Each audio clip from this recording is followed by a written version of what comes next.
नमस्कार, मैं रचना शर्मा चढ़ती कला टाइम टीवी देख रहे सभी दर्शकों का स्वागत करती हूं। आप देख रहे हैं हरियाणा के समाचार। समाचारों की शुरुआत से पहले एक नजर आज की मुख्य सुर्खियों पर।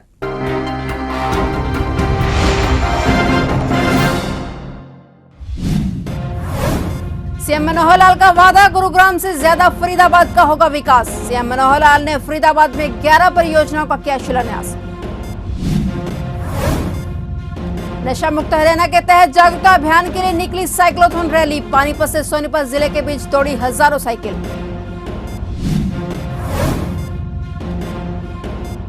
हरियाणा के खिलाड़ियों को झटका, सरकार ने ग्रुप सी की भर्ती पॉलिसी में किया बदलाव। अब साल में एचएससी की भर्ती में मिलेगा 3% आरक्षण।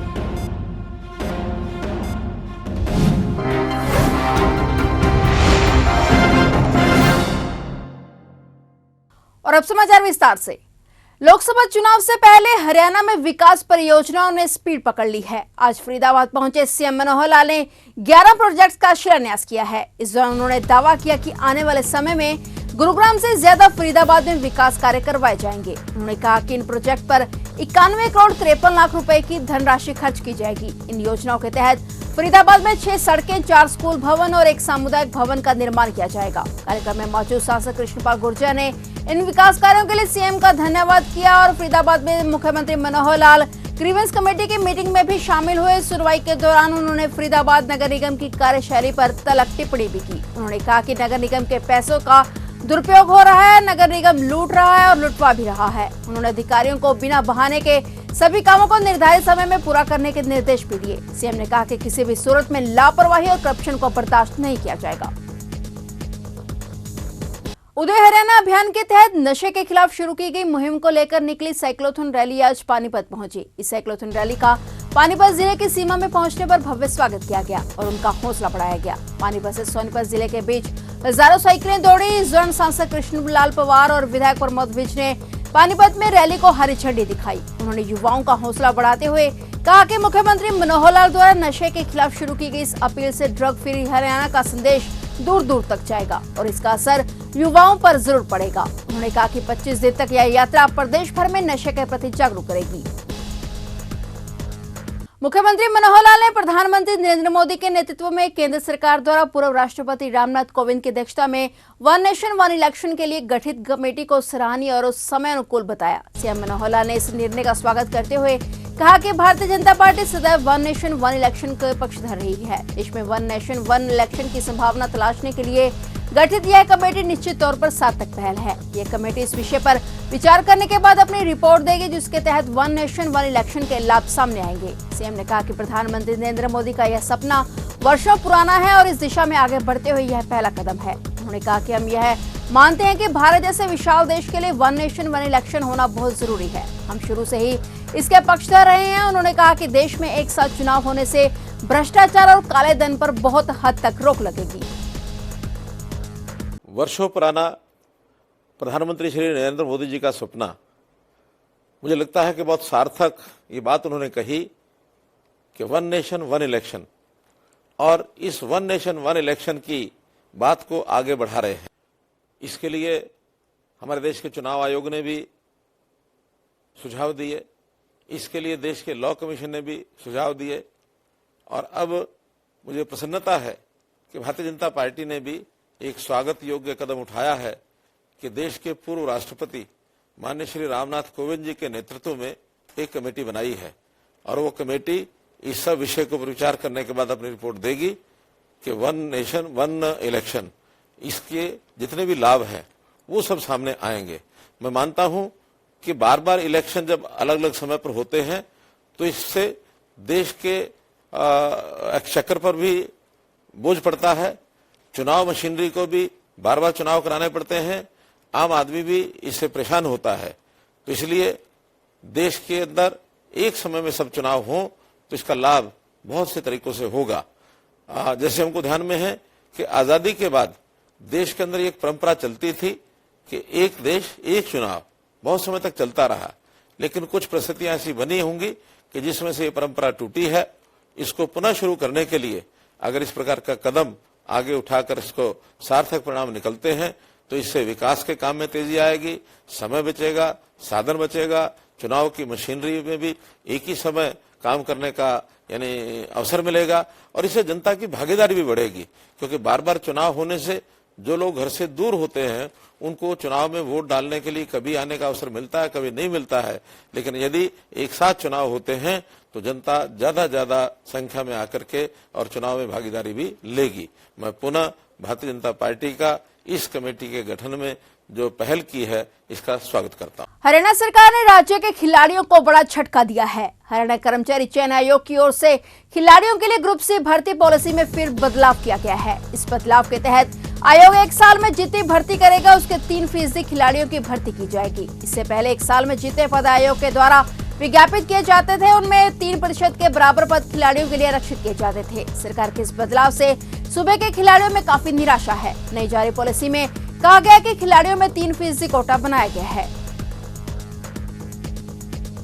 हरियाणा में 500 क्लर्कों की नौकरी पर संकट गहरा गया है। 2020 में क्लर्कों की भर्ती की गई थी और इस भर्ती में घोटाले की आशंका को देखते हुए हरियाणा कर्मचारी चयन आयोग की ओर से जांच के आदेश दिए गए हैं। साथ ही आयोग की ओर से भर्ती से संबंधित सभी विभागों से दस्तावेज तलब कर लिए गए हैं। सरकार की ओर से विभागों से दस्तावेजों का विवरण मांगा गया है। जांच में गड़बड़ी मिलने पर 7 दिन के अंदर हटाने के आदेश भी सरकार की ओर से दिए गए हैं। हरियाणा में 4798 क्लर्क अपनी सेवाएं दे रहे हैं। इनमें से 500 की नौकरी पर अब संकट खड़ा हो गया है। HSSC ने सितंबर 2020 से नौकरी पर लगे सभी क्लर्कों की सेवाएं तुरंत प्रभाव से समाप्त करने के लिए संबंधित विभागों को पत्र लिखा था। यह भी कहा गया था कि नए सिरे से नियुक्तियां होंगी और नौकरी गंवाने वाले क्लर्कों की जगह नए अभ्यर्थियों का चयन किया गया है। कुछ अभ्यर्थी भर्ती में पूछे गए सवालों के गलत उत्तर को लेकर पंजाब एवं हरियाणा हाईकोर्ट पहुंच गए थे। अभ्यर्थियों ने संशोधित परिणाम जारी करने की अपील की थी और तमाम दलीलें सुनने के बाद हाईकोर्ट ने 3 सवालों को ठीक मानते हुए अप्रैल 2022 में संशोधित परिणाम जारी करने के आदेश दिए थे। इन सवालों के ठीक होने के चलते करीब 1 लाख से ज्यादा अभ्यर्थियों के नंबर बढ़ गए, जबकि 48,000 के कम हो गए। कलायत विधानसभा के गांव कोलेखा में सांसद नायब सिंह सैनी और बाल विकास राज्य मंत्री कमलेश ढांडा ने 7 गांवों को पीने के पानी की समस्या से निजात दिलाई है। इस दौरान राज्य मंत्री कमलेश ढांडा और सांसद नायब सिंह सैनी ने ग्राम पंचायत कोलेखा को विकास कार्यों के लिए लगभग 11 लाख रुपए देने की घोषणा की है। महिला एवं बाल विकास मंत्री कमलेश ढांडा ने सांसद नायब सिंह सैनी और सैकड़ों ग्रामीणों की मौजूदगी में गांव कोलेखा में 36 करोड़ 19 लाख 79 हजार रुपए के 2 विकास परियोजनाओं का शिलान्यास किया। राज्य मंत्री कमलेश ढांडा ने दोनों परियोजनाओं की शुभकामनाएं देते हुए कहा कि इन 7 गांवों में जलघर बने हुए हैं। पानी सप्लाई के लिए लाइन बिछी हुई है, लेकिन पानी नहीं है। निर्वाणा से ठाकल हेड से इन गांवों तक पानी पहुंचाने के लिए पाइपलाइन बिछाने की योजना को तैयार किया गया। आज गांव कोलेखा में जो 2 परियोजनाएं हैं, एक तो 7 गांव की पानी जो काफी समय से इसकी डिमांड थी। चुनाव में जो है आप और एक आदमी और एक महिला की यही मांग थी कि गाँव में पानी की पीने की बहुत भारी किल्लत है। और साथ में गाँव कोलेखा, चिंचुपरा, एलिलंबा, डूंगा, खरक पांडवा, रामगढ़ पांडवा और 7 गाँव में से तो 7 गाँव को आज ये इतनी बड़ी सौगात मिली है। मैं सभी गाँव वासियों को कलायत विधानसभा के व्यक्ति को बहुत बहुत बधाई देती हूँ और माननीय मंत्री साहब का भी मैं धन्यवाद करती हूँ। अपने कीमती समय से समय निकालकर आज इस शुभ अवसर पर हमारे साथ यहाँ कोलेखा में विश्व संस्कृत दिवस के अवसर पर संस्कृत भारती यमुनानगर के पदाधिकारी और कार्यकर्ताओं ने शिक्षा मंत्री कंवरपाल से मुलाकात की। संस्कृत दिवस के अवसर पर उन्होंने शिक्षा मंत्री कंवरपाल गुर्जर को स्मृति चिन्ह देकर सम्मानित किया। संस्कृत भारती के पदाधिकारियों ने बताया कि रक्षाबंधन से 3 दिन पहले और 3 दिन बाद तक संस्कृत दिवस सप्ताह मनाया जाता है। इसका उद्देश्य यही है कि संस्कृत भाषा का प्रचार प्रसार हो और उसे जन जन तक पहुंचाया जा सके। वहीं इस मौके पर शिक्षा मंत्री कंवरपाल ने संस्कृत दिवस की शुभकामनाएं दी और संस्कृत भाषा के महत्व पर प्रकाश डालते हुए कहा कि संस्कृत देववाणी है और आने वाले समय में दुनिया की भाषा संस्कृत होगी। संस्कृत दिवस की मैं सभी को हार्दिक शुभकामनाएं देता हूं। और ये दुनिया की सबसे प्राचीन भाषा है और सबसे कंप्लीट भाषा है और आज दुनिया इसके महत्व को समझ रही है। जो विकसित कंट्री हैं वो भी समझ रहे हैं कि आने वाले टाइम में जो दुनिया की भाषा होगी वो संस्कृत होगी, क्योंकि यही एक ऐसी भाषा है जो कंप्यूटर में सबसे ज़्यादा उपयुक्त भाषा है।